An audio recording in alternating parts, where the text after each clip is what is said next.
Welcome, everyone. We are here now with our third lesson of the current Conchas y Café series.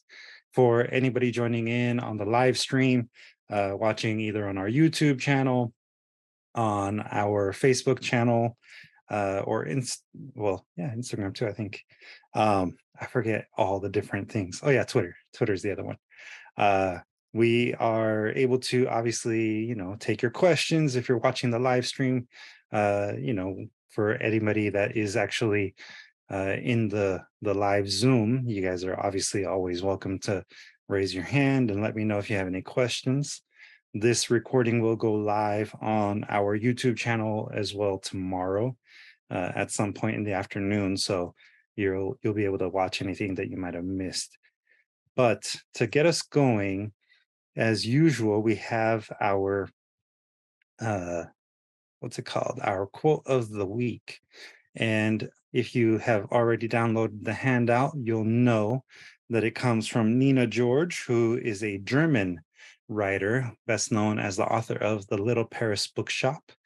And Nina George is quoted as saying, often it's not we who shape words, but the words we use that shape us. Y para los hispanohablantes, para los que están acompañándonos hoy, y prefieren leer en español, aquí tenemos la cita que viene de Nina George y dice, seguido no somos nosotros quienes forman a las palabras, sino son las palabras que usamos que forman a nosotros. So, what do you all think about this particular quote that we are looking at this week? What speaks to you here? I agree to that. I was speaking to my son today, and he's always trying to chastise mom. He tells me you're spectacular mom and blah, blah, blah, blah. And so I hear, but I haven't grasped it, but I've been feeling kind of down. I'm trying to make it short as possible. And so I thought about what he was saying today. And so I says that I'm intelligent, I'm creative, I'm strong, a strong Black woman. And so words, when you spit them out into the atmosphere, you can be negative or positive, and you can, be your own cheerleader if you use the right words. Yeah, I think that's a very, very empowering thing to consider, right? If we use disparaging words against ourselves, then we're going to feel down, right? We're going to feel kind of bad about, ourselves, our skills, whatever. And yeah, if we're more positive in our language, then we will feel more positive. And yeah, that's a good observation. Gia, I see you raised your hand. Yes. Hi, everybody. I think it also speaks to the intent of words. And, my mom always used to tell the story about how this woman goes to confession and she tells the priest, she's like, oh, Father, I'm so sorry, but I've been gossiping about my neighbor. So he tells her to go up on top of the mountain and take a down pillow and cut it and spread the feathers out. Then he tells her to go and collect all the feathers. And she's like, Father, I can't do that. And he goes, neither can you go collect all your words once they're out. So I think it speaks to that, that our words are oftentimes show more of a reflection of who we are and what our intent is. Yeah, I think intention is, especially for us as writers, something to very much be aware about. Las intenciones que tenemos en las palabras que usamos no solo afectan a nosotros, sino también a nuestros lectores. That's a very important thing for us to consider as writers, is that whatever it is that we choose to use in terms of a word and a poem, that's going to very much impact the perception of a reader on, whatever message you're giving. So yeah, that's a good observation. Thank you, Gia. Mojde wrote in the chat, the words that we use are the state of our mind.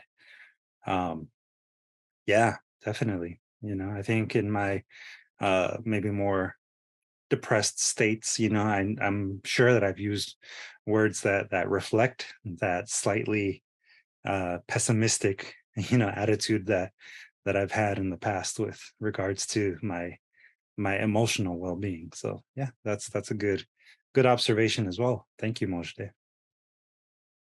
¿Alguien más gusta? Yes, Abraham. Well, just because we've been doing this for so long, I think I always look into words and how they basically shape the world, right? And that's we as writers, especially poets, we always thinking how we use them and how other people use them. And I think it goes both ways. Is we shape the words and the words shapes us. And I think the big factor is when we know these two things, we're able to stop and reflect before we actually speak or start using words that basically are making harm, right? Because there's a lot of words that, especially if you repeat them all the time, either you affecting other people or yourself, especially words that are demeaning, right? Especially for yourself, like, oh, I'm an idiot and all of this and that. And then just by repeating them, it becomes true. Mm-hmm. Yeah, and I think that ties into what Diana wrote in the chat as well. We can curse with our words, or we can manifest great things to our lives. Words are energy, and I think that that's more or less what Abraham is expressing too. They have an energy, they have a very real impact on a lot of different things, not just our mental health and our physical health, but the mental and physical health of other people too. Think about things that have happened over the last maybe 6 years now at this point, where fake news was creating animosity towards people and dividing us as a country, as a community.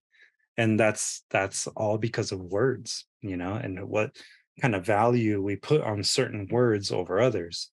So that's a whole lot of things for us to consider, again, as writers, because pues aquí todos somos poetas. And so as poets, we owe it to ourselves to understand that there is an energy and a purpose behind every word that we choose. And that even goes so far as to, the sounds of the words that we're choosing too. Miss Michelle wrote in the chat, the words are like tree branches. They are in different shapes, age, and growth. How they are perceived and used is up to you and your audience. Right. It's a very good observation. So to kind of do a quick overview over the last few sessions, we started off by talking about onomatopoeia and how onomatopoeia was basically our ancestors' way of creating words out of or in response to the natural sounds that they experienced, right? The sound of a lion roaring. So they created the word roar, or whatever variation of it at the time. Then we talked about how languages are constructed. Abraham gave us a really interesting lesson on constructed languages and the ways in which we can borrow from different languages to create a new language for ourselves. And that was very much about, thinking in terms of sound, right? What are the sounds that form different emotional connections to language? And to go a little bit further into that, we're going to get into what's called a diphthong. And for those of you that might be familiar with the linguistic term, a diphthong is slightly different based on the language that you speak. So what that means is, for our handout here, especialmente para los que están acompañándonos y prefieren en español, el diptongo es un poco diferente y se distingue en español o castellano al diptongo en inglés. So we're going to dedicate, I think, a larger part of our time tonight on the English diphthong, but I will reference the Spanish definition of diphthong and what it means for anyone writing in Spanish. Although Again, this is something that is universal across all human languages. All human languages have vowels and consonants, and that's really what it comes down to when it comes down to diphthongs and the phoneme that we talked about before and all of that. So, para empezar, the diphthong in English, is considered a monosyllabic speech sound, such as the vowel combination at the end of toy, oi, right? And it starts at or near the articulatory position. And what we mean by articulatory position is the way in which your mouth and your tongue form or shape themselves to reproduce the sound associated with a letter, in this case, a vowel. And the way that we kind of bring the sound of two vowels together to create one single sound, right? It's like I put right here, a blending of vocalizations. Igual en español. En español, el diptongo es lo mismo, es un vocal que se pronuncia, o sea, son dos vocales que se pronuncian como si fueran una misma sílaba. Aquí tenemos, como ven, los vocales, right? Our vowels in English and in Spanish are A, E, O, I, and U. It's very important that we understand that our pronunciation for the vowels are going to be different based on the languages that we speak. In Spanish, it would be A, E, O, I, U, right? In English, we say A, E, I, O, U. Right? There's a different way in which we shape our mouth and our tongue to make these sounds that are called vowels. Y aquí tienen en español las diferentes combinaciones junto con unos ejemplos para que vean qué es lo que significa un diptongo en español. In English, because English is in many, many ways a blending of multiple languages, we have a lot of different kinds of diphthongs that are considered sort of like the standard diphthongs, right? And they each have their own phonetic symbol, and they use the Greek alphabet to, Greek Latin alphabet to sort of represent the sound, the phonetic sound, right? So in this first one, it would be I, which in English is often spelled with just the letter I, the IGH, or the Y, the letter Y. The examples would be crime, light, bite, right? So you have the long I, where your mouth is more open. Then you have the A, I think it's epsilon and ypsilon, which is in English usually spelled with either the EA, EY, AY, AI, or the letter A by itself. And then again, we have some examples: break, pray, braid, and ache. Right, so you're sort of elongating your mouth. You're making your mouth a little bit wider to pronounce the A sound, a flat A.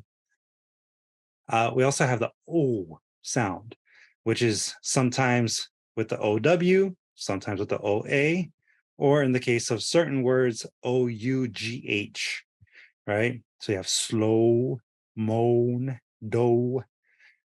Best way for you to understand how these diphthongs work is to just kind of pay close attention to the way your mouth moves, right? These are different ways in which we vocalize.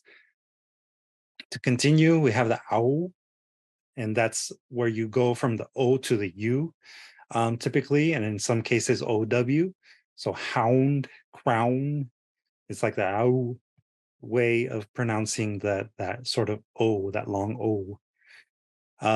Then there's the A, which is AI or EA, like lair, bear, air, right? Air.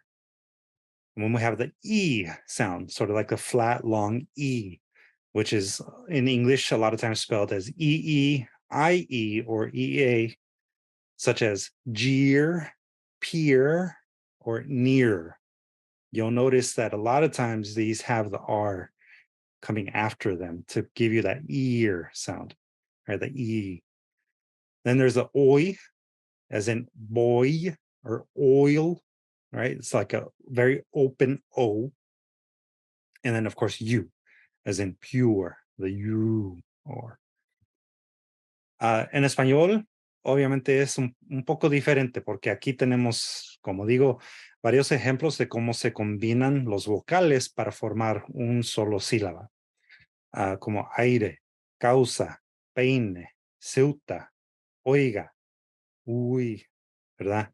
Así que si vamos pronunciando cada diptongo, sería ai, au, ei, eu, oi, u, ya, ie, yo, ua, ue, uo. Por eso tenemos aquí como ahuehuete, right? And those sort of open vowel sounds are different. O sea, se distinguen los vocales abiertos o diptongos abiertos de vocal abierto a los que son cerrados, que se forman usando las letras I y U. O sea, we o you. Y aquí tienen como, por ejemplo, ruido, ruina, diurno, diurético.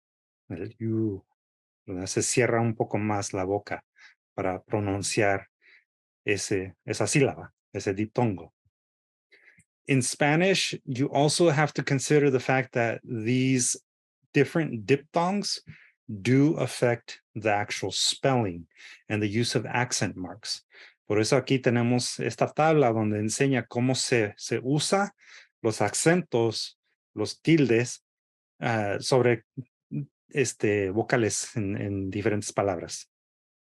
Y pues, como no soy experto en la gramática en español, aquí simplemente les puse las reglas de cómo se usan las acentuaciones, perdón. In English, we don't have these diacritical marks. We don't have the tilde. We don't have the ñ that goes over the little squiggle that goes over the N. We don't have that. So we have to think of things more in the sense of just grammatical rules to understand the emphasis or the accentuation that we would use in spoken English, which is where things like the digraph comes in, right? A digraph in the English language is essentially the same thing as in Spanish, but here we have other sort of things to consider, right? A digraph in English is a group of two successive letters whose phonetic value is a single sound. So it's very similar to the diphthong, right? The diphthong is, like in this case, the EA, as in bread. We don't necessarily say bread, we say bread. That forms a single sound. It also includes, in this case, consonants, anything that is not a vowel, like the ng sound in sing. And those get kind of lumped together as letters, the letter sounds or the phonetic sounds, they get lumped together to form a digraph. Again, you have another example right here, the ch sound, which is a combination of the t and the sh, right? So if you put the ch together, it ends up sounding very similar to ch, which is more commonly spelled as a ch, right? I hope I'm not boring you guys, but these are ways in which we kind of are able to understand how sounds can create certain feelings and emotions in the words that we choose. Remember, we might form the words, but words can also form us, right? So common consonant digraphs that are different from the diphthongs, which are all about the vowel sounds. Consonant digraphs that we often see are things like the ch, as in choose or channel, chirp, chase. And there's the sh, sh, the sh, which gives us shoe, show, shall, shawl. Then there's the voiced, right? And that means that we're very deliberately putting our tongue on our front teeth to make a th sound, right? If you blow, you'll hear it more, like though, that, this, then. That means that it's voiced, right? So it's much more pronounced. Then there's also the unvoiced, which can be a little bit more subdued, even though we still put our tongue on our teeth to form the th sound. It's a little bit less obvious, like theme, thought, thimble, right? It's a very soft way of hearing the th sound. There's also the th in the middle, which is voiced. So it would sound like th, dither, bother, mother, or rather. If you add that extra emphasis, you'll start to understand how your mouth is moving and where your tongue is pressing up against your teeth and when it's not. And then there's the th at the end of a word, which is unvoiced, such as path, bath, teeth, cloth. Right? It's a very softer th sound. Then there's the ph, which has a f sound, right? It sounds like an f, like phone, photo, phrenology. These are just ways in which in English we have to understand that the ph combination makes the f sound, which in most other languages you'll find that that's a bit easier to understand. There's also the voiced WH. That's something that you might hear maybe a little bit more in other areas of the United States. Here on the West Coast, we don't quite hear it as much, but it would be things like where, what, why, whale, or while, right? The wh. You're kind of opening your mouth and blowing from the back of your throat. Almost like a silent whistle. There's also the silent consonant digraphs, and these are the silent W or the silent N in things like the KN or the GN. The GH, the H would be silent in this case. So the WR would be like rap, wrong, right, wrinkle, right? The WR combination is a digraph. The KN, knife, no, knack, knuckle. You just hear the you don't hear a k, like the K would normally sound, right? It just totally gets lost to the n. The same goes with the GN, right? You don't say gna or gnat, you say na, nat, gnarly, or nash. And kind of the same here with the H, it's a silent H in ghost, ghastly, ghee, or ghoul, right? G. Then there's the CK, which in this particular case is the same sound, just repeated, right? The C makes a k sound, and the K also makes a k sound. So when it's combined together, it just makes the universal or the monosyllabic k, right? Trick, rock, rack, knock. The GN can also be seen at the end of words. So things like benign, sign, design, assign. Oftentimes you'll see that combined with the letter I. Then there's comb, right? It's MB, right? The MB. If you were to actually pronounce just the M and the B, you get M and B, right? But when you kind of push your lips together to form both sounds, it just blends together. So it goes comb, tomb, limb, climb, crumb. You don't even necessarily pronounce the B. And then of course the NG, which we already discussed, and then the NK. So rink, you can barely hear the N, but it's still there. Rink, stink, sink, crank, sank. And then the famous Germanic F, right?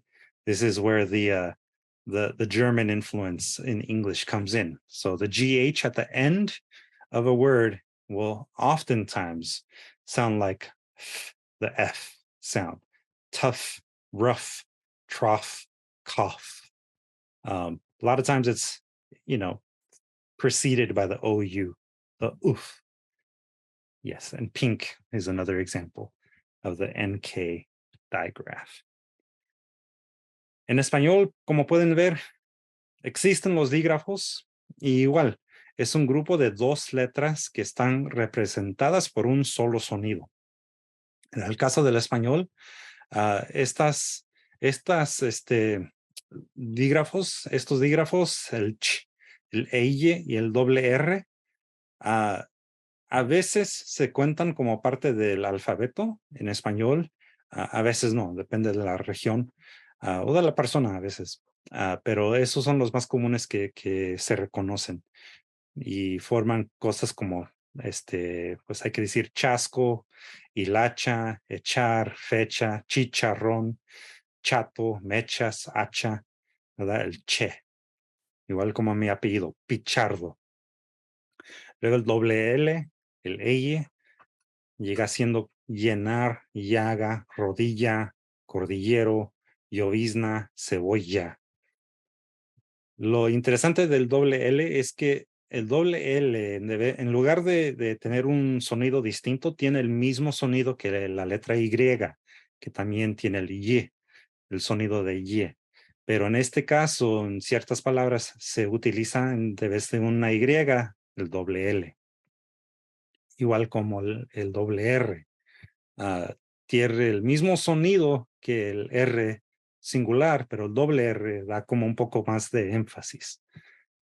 Y como ven aquí, siempre es empleado entre dos vocales y nunca al inicio de una palabra. Aquí tienen como, por ejemplo, bancarrota, corrupto, irrespirable, arrastrar, derrochar. Y como ven, cada una de las palabras tiene un vocal antes y después del doble R. Más arrastré. Yeah. Luego también existe el gu y el ku, a donde no suena la letra U en español. En este caso solo se pronuncia la letra G como G y aquí típicamente sigue un vocal. En este caso, guiso, guerra, águila, guión, ¿verdad? Solo se oye el G y luego el vocal que sigue. Gui, ge, gi, ge. Así es como se usa este dígrafo. Y muy similar, el Q, también que tiene el sonido de K, o igual como el C, se usan típicamente con los vocales y la letra Q llega como mezclándose junto con el vocal. En este caso sería como quiso o cacique, embarqué, química, máquina, quílate, quetzal, quebrado o tequila, mi favorito. So, any questions so far about digraphs or diphthongs? It's very important to think of the sounds, right? Abraham? So would you say the diphthongs will be the vowels and the other ones, the digraphs will be the basically the Consonants. the consonants. Yeah, exactly. Right? Yeah, that's basically what sets them apart, right? Is that a digraph is most typically characterized as the consonants, whereas the diphthongs are for the vowels. Although, technically speaking, a vowel combination like the EA in bread, as you can see here, that is also called a digraph, but it's considered a diphthong because it's a vowel sound that gets sort of mushed together, we'll call it. And that way it can form either the A sound or the A sound, right? So the EA can be a diphthong and a digraph at the same time, in the same way that the EY or the AY. But yeah, to not confuse you too much, you can just at the very basic understand that a diphthong is the vowels and the digraphs are the consonants. And so all words are made up of vowels and consonants, and all words are a combination of diphthongs and digraphs all together to make whatever it is that we want it to make, right? Think of an onomatopoeia, kapow, right? The ka-pow. You know, you have two syllables, and each syllable has a combination of a consonant sound and a vowel sound, right? The ka, ka, to give you that, and then the pow, the p to sort of give you that like punch, and the ow to give you that reaction, you know, of getting punched. You can think of it in that way, right? Yeah, to answer Mojda's question, this is a linguistic explanation of the lesson. Yes, as simply as I can put it, because, you know, linguistics can get very complex, you know, given the different types of terms that they use, the different vocabulary that they have. That's what we would call jargon, right? And you know, there's things that are called like glides and blends, which, you know, can make it a little bit more confusing, I think, if we get into that. But it's ultimately just how we bring two sounds together to form a single sound. You know, like I said, if you understand the alphabet has, every letter has a sound, a sort of persistent sound, those sounds can then be blended together to form new sounds. And that is what ends up being the bedrock of all language. It's just the way in which we move our mouth, right? Our tongue and how wide or closed off our mouth is. Any other questions about the digraphs or the diphthongs? All right. So we're gonna do a quick little exercise here before we look at a poem that at least as best as I could find mimics the exercise. What I want you to do now is to visualize yourself in a setting with unique sounds and textures. It could be something like the beach, a hiking trail, a forest, an intersection, or a flower market. You know, those are places where there's a lot of different scents, a lot of different sounds, and a lot of different textures that you might be able to see. Imagine yourself in that space and write a list of words that visually describes the setting and all of the sensory details that you experience while you're there. You know, write about the colors, write a list of colors, write a list of, you know, textures that you see, soft, hard, jagged. Try and come up with as many words as you can to describe the place without telling us specifically where you are imagining yourself. Any questions? I highly recommend that you have your list of words written down on a piece of paper for you to reference later, because it's going to help you later. Okay, that's what I was going to ask. Yeah. Okay. So, y para los que están escuchando en español, pido que se visualicen en un ambiente con diferentes sonidos y texturas, todo muy distinto. Sea algo como la playa, un bosque, como puse aquí, una avenida muy transitada, un lugar donde haya muchos, muchas aromas, muchos sonidos y muchas texturas que uno puede representar visualmente usando palabras. Luego hagan una lista de las palabras que describen todos los diferentes, básicamente los 5 sentidos que uno puede experimentar en ese lugar. Y recomiendo que hagan su lista en una hoja de papel o algo que pueden aguardar después. So I'm going to give you, let's see, I'm going to give you about 3 minutes. And in those 3 minutes, try and come up with as many words as you can to describe this very unique place that is like a sensory overload. So hopefully you have a good list of words that, you know, texturally, visually, sonically represent your unique place that you were imagining. And, oh, Thank you, Mojde, for adding them in the chat. So let's see.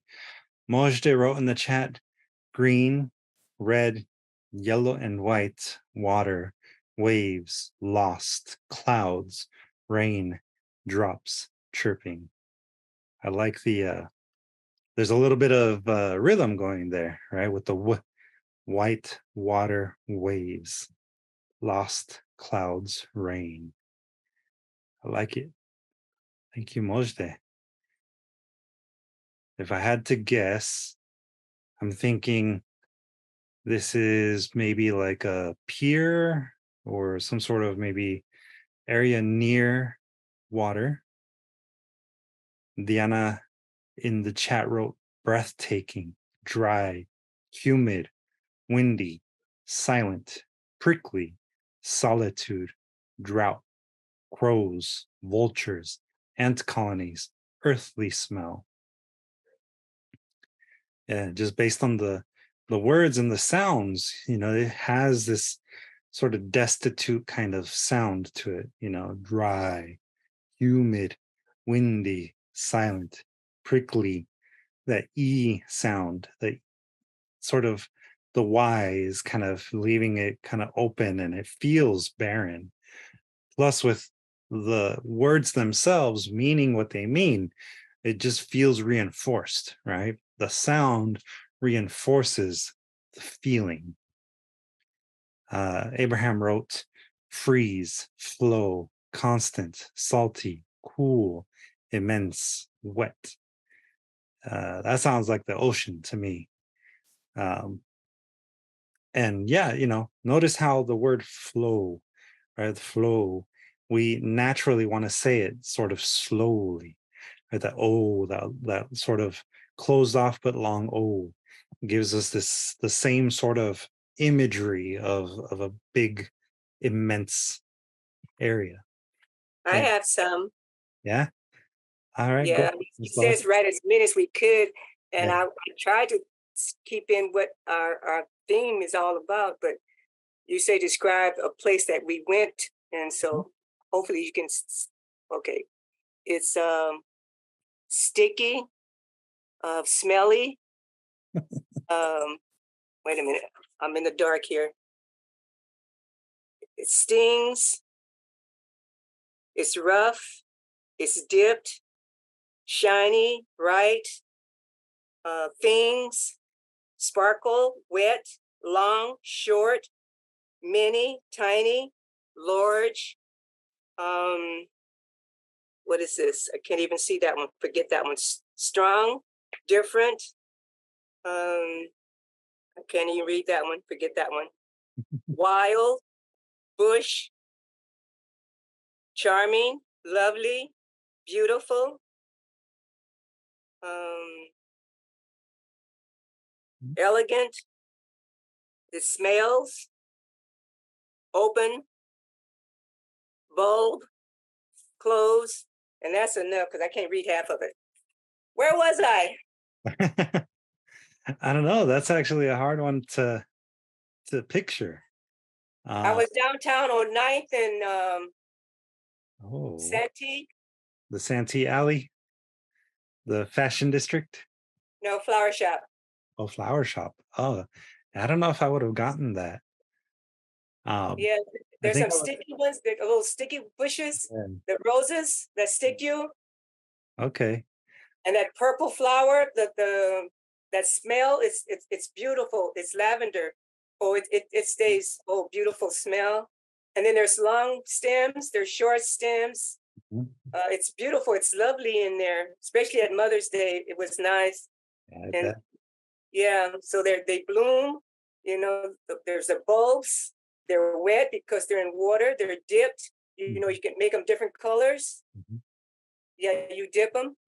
Yeah, so okay. So yeah, I think Miss Lois, you gave us a lot of adjectives that I think the adjectives themselves, like open, sticky, smelly, those adjectives kind of told me what I was supposed to hear or see. But I think there was also maybe some like colors that were missing, some nouns, like thorns, which are the things that grow on a rose, right? The sticky Yeah, I things. should have said thorns instead of sticky. Yeah, because sticky means something very different from a thorn, right? Yeah, like that Um, gulp. yeah, Yeah, like it's from a like peach tree, that sticky stuff. right. I So thought about it after I wrote it. yeah, but I mean, that's a great starting point because you have things that sort of add an additional layer once you start adding in some nouns in there, you know. So it's a great starting point, and I'm glad that you were able to come up with a pretty big list. I mean, that's a really long Yeah, so list. give me some thoughts, a couple of words, anybody on the nouns that could have been used. So I'll get back on the right track. Any suggestions from anyone in the group? Please, please, please. Can you repeat Loose. the place Where's again? loose? Sorry. Loose. I'm counting on you. I think Abraham has some, but his question was where, like, what the location was, and I believe it was the flower district. Yeah, I said Santee, but you're right. That's where the clothes are. I think it's right, like probably 10th or 11. Michael, not Michael's. Well, Michael's has flowers too, but it's around in that area, the San Pedro, Yeah. that area over there. So yeah, the flower district. Yeah, I think colors. I don't know if there were very many colors that you mentioned, but I colors, did. Yeah. yeah, colors actually are both an adjective and a noun at the same time. Yeah, you add the colors of the flowers, and you have to say also green, because usually we think of flowers that have the flower and then the green leaves and all that stuff, as well as the scent. What kind of scent is it? And if you're saying it's a shopping place, you may want to add the sounds of people buying and, I don't know, making gifts out of it. I don't know, something like that. Mhm. Yeah, those are good observations. There's also textures, right? Um, Well, I did a rough. I don't know if I said it or not, but I did a rough. So, but yeah, that's yeah. um, yeah, and I think that also might apply to like Mojde's, who Mojde wrote about the forest. I'm assuming, based on the comment Yeah, that when you read hers and you said green, I was going to write green. I was going to sneak green in yeah, my list. I says, no, I got to be fair to my own self anyway. yeah. But like, Okay. if you wanted to, as an example for Mojde, if you wanted to describe the texture of the bark, right, on a tree, then immediately Uh-huh. we're going to then associate the texture with the bark on a tree. Um, what Diana did in describing the desert, which I totally got was a desert. We had the dry, the windy, and the prickly, and then the Uh-huh. drought, right? Drought is a very specific word that when you combine it with crows and vultures, Uh-huh. those things, they start to create an image, right? They're very visual things because Right, right. they're nouns, they're specific objects. Like Um, a rough bark of a tree, yeah, bird sitting on the limb. yeah, exactly. Um, and then we have like Rebecca, who wrote in the chat, relaxing, peaceful, serene, calming, expansive, massive, wet, sandy, salty, sunny, warm, delightful.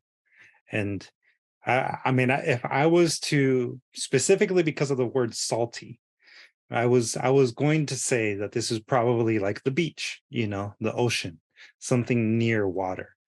And I might be right or wrong, but that one very specific adjective, right, that combines a noun along with the adjective, I think that's how I'm able to then associate it with the sea, right?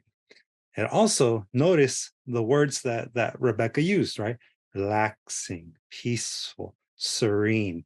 There's a lot of sounds that are happening. Calming, expansive, massive, wet, sandy, salty, sunny.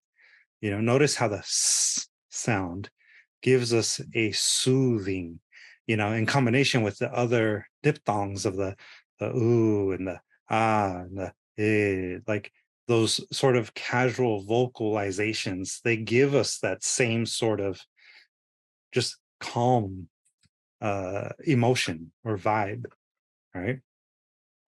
River wrote some in Spanish for us. Ruidoso, sombras infundidas con colores, eco de voces, difícil. You know, Spanish in itself, being a romantic language, has a lot of strong sounds based on the S and the C, and the two sounds that they make.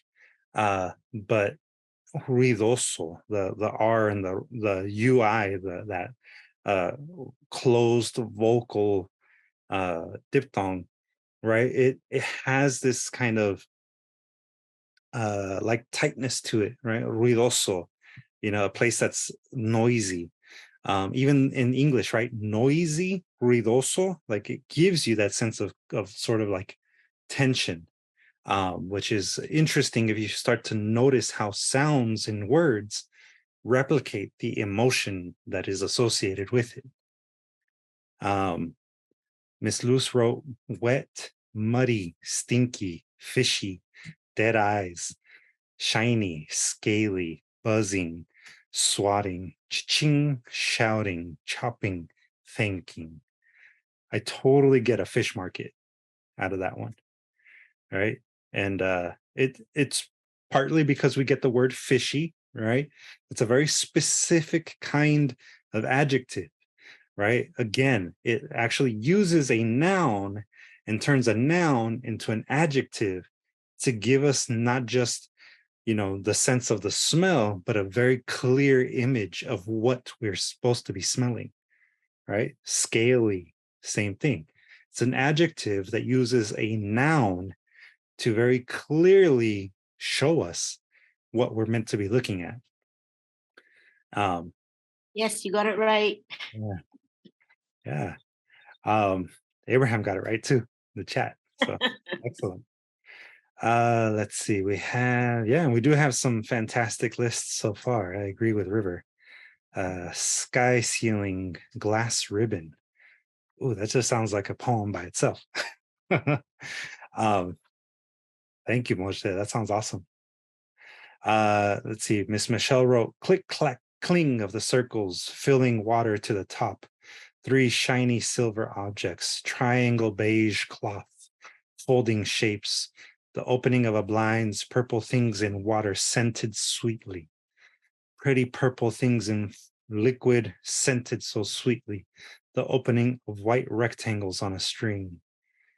I mean, there we got some like full sentences and things, but again, notice the sounds that are being used here, right? Click, clack, cling, that constant sort of hard hitting sound. It sounds like a very busy place, right? Shiny silver objects, you get a little bit of the s and the sh kind of mixing in there with the shapes and the shiny, and then there's the scented sweetly, which makes it feel kind of inviting, even though it is a busy location, probably like a food hall somewhere, you get this kind of inviting thing that happens with the scented sweetly thrown in there. So again, we construct the words and the words construct us too. Okay, so I think I got it right. It's a dining hall or some sort of restaurant, or a massage. Yeah, I'm not so sure if that would be a spa. But I mean, it maybe could be if you went to like a, I don't know, Swedish massage, right? Something a little bit more rough. But yeah, excellent, everyone. Thank you. Thank you for sharing your lists. So, ¿cómo les parece? ¿Cómo se sienten? What are your thoughts at the moment? Are we understanding how diphthongs and digraphs work? Yes, no? I'll take your silence as a yes. Remember, though, if you do have questions, you feel free to stop me, because these are concepts that, could get a little tricky sometimes if we're not too sure about what we're doing. I just wanted to interject that for Miss Lois, I would use the word rosy, because for me, it's a happy word. And I always feel like in a flower market, you expect the roses and you kind of expect that rosy feeling. Yeah. Okay. Yeah, I agree. I think, there's certain things that I would associate with a flower market. Roses is definitely one of them, and the deep, vibrant red of a rose. Also, to go with that, the sunny, vibrant yellow of sunflowers. Yes. So, and keep in mind, right? Vibrant, right? There's like this, the V sound, the V gives us that sort of energy, right? That Right. shininess of a color. Abraham is also offering aromatic water buckets. Those would also be some other good words that you could potentially use. And Yeah. Because I said water, but I should have put the bucket or pail or something. yeah, water pail, water bucket, Yeah. drip, right? There's maybe some Drip. dripping, right? And think of that, right? The word drip. Yes. Drip, Thank you. drip, drip, drip. That is a word that is also an onomatopoeia if we think about it. Uh-huh. Because it's a sound that we hear. That is the sound that water makes. And the word just came to mean the sound of water going drip, drip, drip. So, yeah, Dipthongs and Digraphs. Which brings us to My Father's Hats by Mark Irwin. Tengo aquí un voluntario valiente quien gusta leer estos poemas, either in English or in Spanish. Roots? Oh, sorry. The barrels of my father, my papa. Yeah. Roots, your choice. You can either read the English or the Spanish. I'll take the English one. I thought I heard somebody reading it already. Oh, no. No, I was playing with my memory of Spanish. Oh, okay. All right, here it goes. My Father's Hats by Mark Irwin. Sunday mornings, I would reach high into his dark closet while standing on a chair and tiptoeing, reach higher, touching, sometimes fumbling, the soft crown, and imagine I was in a forest, wind hymning through pines where the musky scent of rain clinging to damp earth was his scent I loved, lingering on bands, leather, and on the inner silk, crowns where I would smell his hair and almost think I was being held, or climbing a tree, touching the yellow fruit, leaves whose scent was that of a clove in the godsome air, as now, thinking of his fabulous sleep. I stand on this canyon floor and watch light slowly close on water I can't be sure is there. Excellent. Thank you, Roots. Good reading. All right, and we have River who's volunteering. River, cuando estés lista. Are you able to hear me this time? Yes. His last class, my mic didn't work. Los sombreros de mi padre. En las mañanas domingueras alcanzaba a lo alto de su closet, oscuro mientras paraba en una silla, y de puntitas alcanzaba aún más alto, tocando, a veces hurgando las coronas suaves e imaginándome estar en un bosque, el viento himnando entre pinos donde el almizcleño olor de lluvia apegado a la tierra húmeda era su aroma que yo amaba, persistiendo en bandas, cuero y en las coronas internas de seda donde yo olía su pelo. Casi me pensaba estar sostenido o trepando a un árbol tocando las frutas amarillas, hojas cuyos aromas eran la de clavo en el aire diosero, tal como hoy, pensando en su fabuloso dormir, yo parado en este piso de cañón, mirando a la lenta clausura de luz sobre agua que no puedo estar seguro de que esté ahí. Excellent. Thank you, River. All right. ¿Cómo les parece? What is one thing that really stood out to you as you listened to the poems? I'll go. Yes, go ahead, Ms. Lois. Yeah, it sounds like Papa is no longer there, and the thought of spelling his hat reminds them, it's just like if he's there. Mm-hmm. And I didn't understand the part about the tree with the about the bloom or something, but I thought deeply about how the smell of the hat reminded him of his father that's not there anymore. Mm-hmm. Yeah, that's a good observation. I think that and Mojde has, I think, something that's similar in the comments here in the chat. It's digging in memory, and there is a sort of nostalgia that we're picking up, right? Emotional nostalgia for the father that may or may not be there. Yeah, I could see that.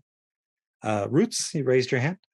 Yeah, what stood out to me was the way that he described the smells. So I think his father could have been like somebody who took him hiking and out in nature and stuff like that. Is what I think of, and how he I like how the poet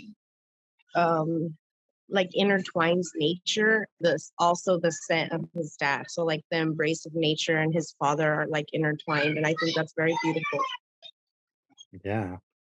Yeah, there's like associations that are being made between different scents, right? And as River noted in the chat, that the musk, what is called musk is it's a scent that is made up of sort of earthy kind of components, right? Which can include things like honey and a whole bunch of other things that are infused in an oil, usually to turn into like a perfume or a cologne. He's coming from a sweat. Yeah. But the way in which I think Roots is sort of describing it, the things that are being associated with the sense of earth, as musk normally is, like that's coming through, I think, pretty strongly. Gia, you raised your hand. Oh, sorry, I didn't hear you. Yeah, I was just gonna say I just read an article that said that the smell is the strongest connection to memory. So that it seems that smell evokes memories the most. Yes. But I like this poem because he doesn't only rely on scent. I mean, there's visuals and sounds, and so he really does address all the senses and the textures. Yeah, there's a lot of sensory details that are being picked up on, or being used to help us place ourselves, and not just the memories, but also in physical locations that evoke the memories, or that are physical locations where the writer is, or the speaker of the poem is kind of existing within at the moment.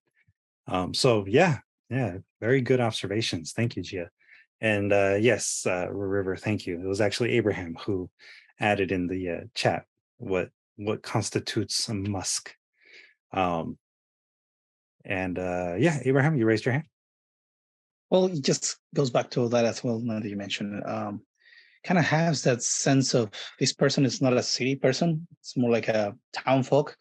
That's one of those pueblos that kind of your dad comes from, or you're still there with your dad. and gives you those memories of the land and because I guess the land and the people mix a little more than the city. Yeah, yeah. And even if this isn't, a person that is like out in the country, there's like an association with the hats, right? Which maybe are just the hats that the dad used to go hiking, maybe outside of the city. And a little bit of the outdoors kind of came in with the hats, right? We don't really know 100%, but it is very clear that, the associations with the smell are those of an outdoor area. And that's I think also just like Gia said, indicative of how strong smell can be in terms of our associations. Miss Michelle, you raised your hand as well.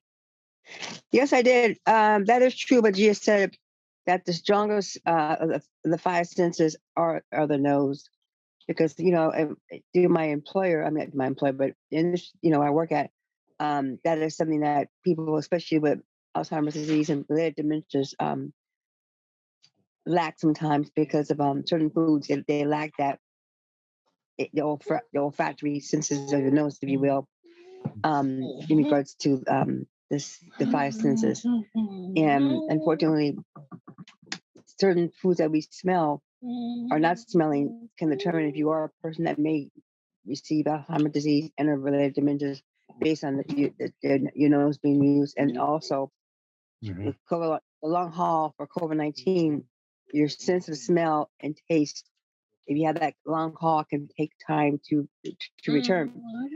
In regards to this poem, I think the description of how he describes his father, the descriptions are beautiful. My favorite line, not one of my favorite lines, but the one that stuck out to me was, "I was in the forest, wind hemming through pines, for the musky scent of rain clinging to the damp earth was his scent I loved lingering on." Now that tells me that it can be worn on your skin, even though perhaps the father's apparition, this is from memory. That's what I was thinking about. And then he describes bands, leather, and on inner silk crowns, where I would smell his hair and almost think I was being held, or climbing a tree, touching and all that. So I'm thinking, is he thinking about memory as a child with his father, or when his father held him as an infant? That's what I was thinking about also when I read this.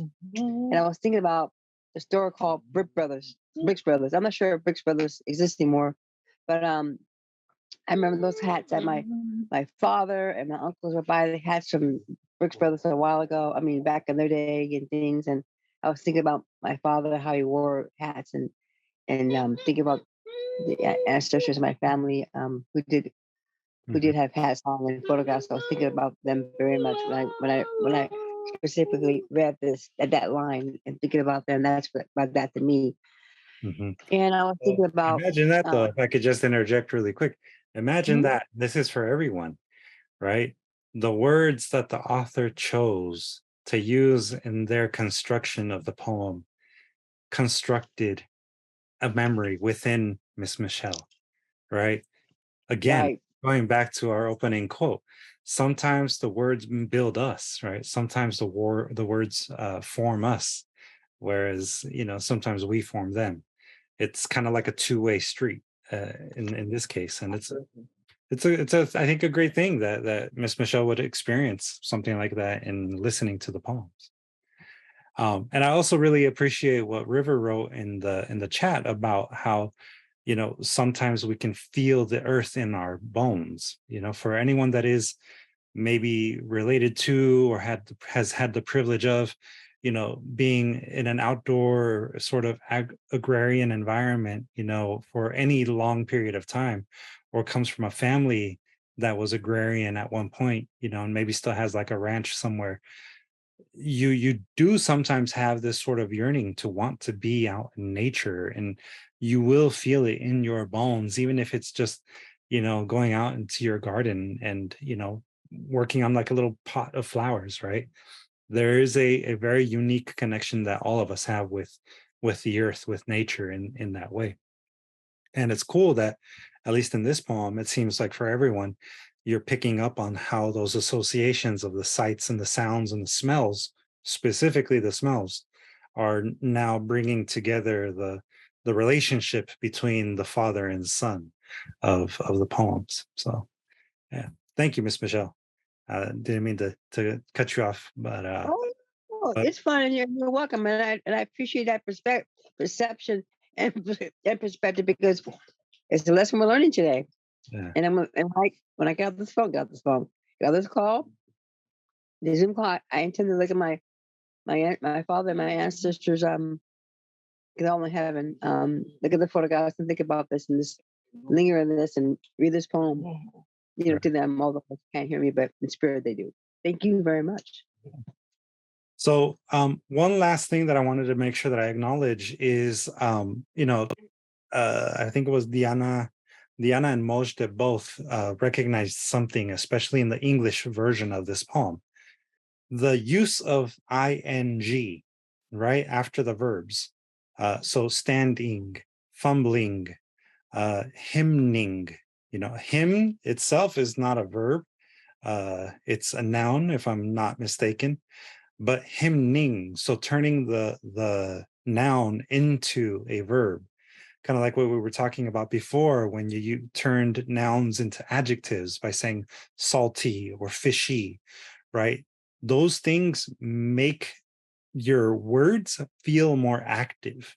And that repetition, that active use of the ing at the end of any word in English, it's going to make the poem feel more immediate. It's going to make you feel like you are living it in that moment, even though this is a memory, right? Sunday mornings, like this is clearly in the past. We know that we're set in the past. But that particular sound, the ing sound, that is something that is worth noting. And it is something that I definitely recommend you use as you write. And not just for the purpose of today's, lesson or anything, but just as a good practice as writers, as poets, especially.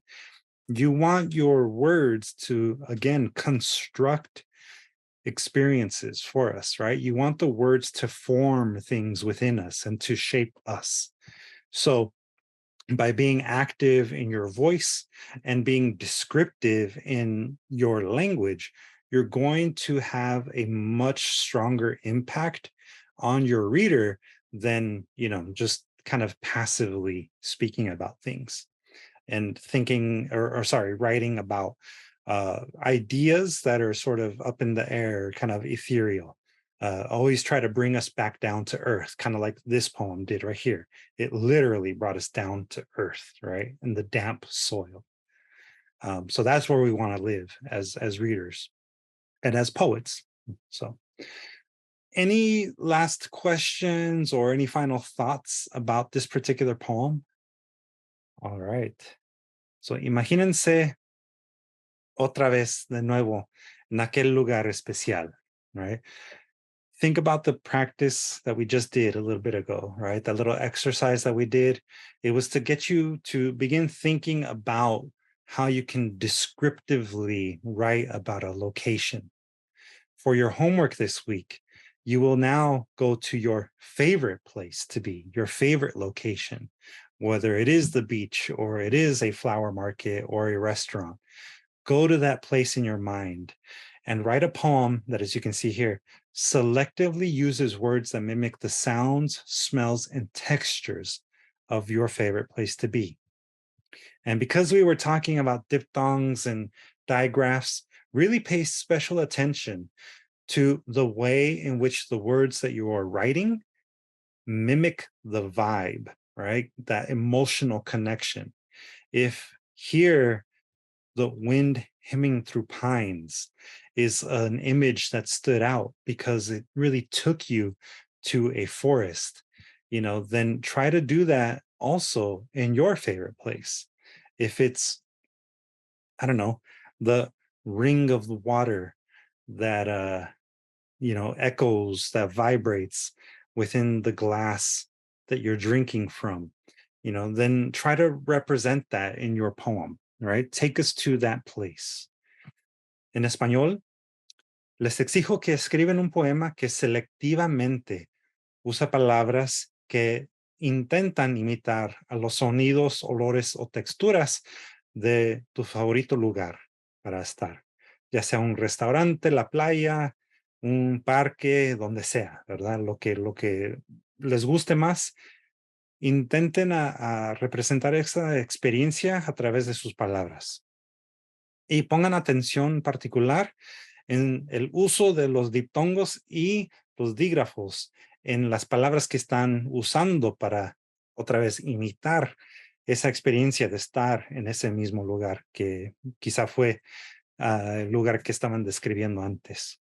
If it requires going on a field trip, as Abraham is suggesting, then take the field trip, right? Really try to place yourself in that location that you're going to be writing about. And, if there's any other poems that you feel, might inspire you, definitely try to find some. Off the top of my head, to answer Mojda's questions, I can't really think of any other poems that are specifically related to the idea of dipthongs and digraphs. But you could pretty much find that in any sort of songs or poetry that is focused on sound, right? Because in the end, dipthongs and digraphs are all about sound and manipulation of sound, the way that we form sounds using our mouth. That is ultimately what language is. It's just a series of sounds that we are manipulating and combining in order to communicate, going all the way back to even just the beginning of language. So I like Browning and Her Husband, and then The Raven. Yeah, that would definitely be a good one. I mean, think of like Edgar Allan Poe. The Raven is especially a good poem when you think about how the word choice really creates a sense of tension, in the poem, and it begins to replicate eventually that paranoia that the speaker of the poem feels. Yeah. So that is a good one to consider when you think about how sound is, Right. again, just creating an environment along with the actual word choices that are visually representing the environment. So again, this right here is your, third lesson of the current series. We're already at the halfway mark. Next week will be a workshopping session. So remember, if you want to have your work reviewed, please send it to your assigned cohort no later than this upcoming Friday.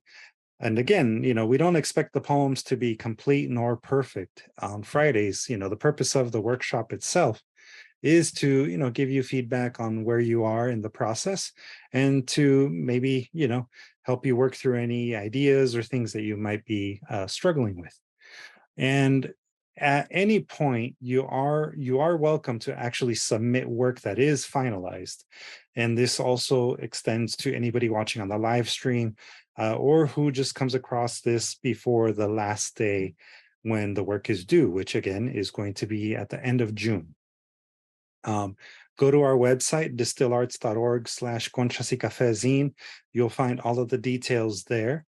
And you'll also find a way to upload your work using Submittable for the final zine that'll be produced at this point in July. So without any further ado, you're welcome to, add any questions or anything that you have here on the chat. Miss Luz has some short inspiration that she'd like to share. So let's give it up to Miss Luz before we sign off. Well, I just on Facebook received a really cool post. It's a picture of Bruce Lee and a quote from Bruce Lee. Don't speak negatively about yourself, even as a joke. Your body doesn't know the difference. Words are energy and cast spells. That's why it's called spelling. Change the way you speak about yourself, and you can change your life. What you're not changing, you're also choosing. That is great. That's why it's called spelling. Excellent. Yeah, Bruce Lee, the master. Yeah, so we have to do some kung fu writing this week, all right? Yeah, exactly. Everybody was kung fu writing. All right. Thank you for the lesson. Yeah. And that'll be it for us tonight. Everybody get your kung fu writing in.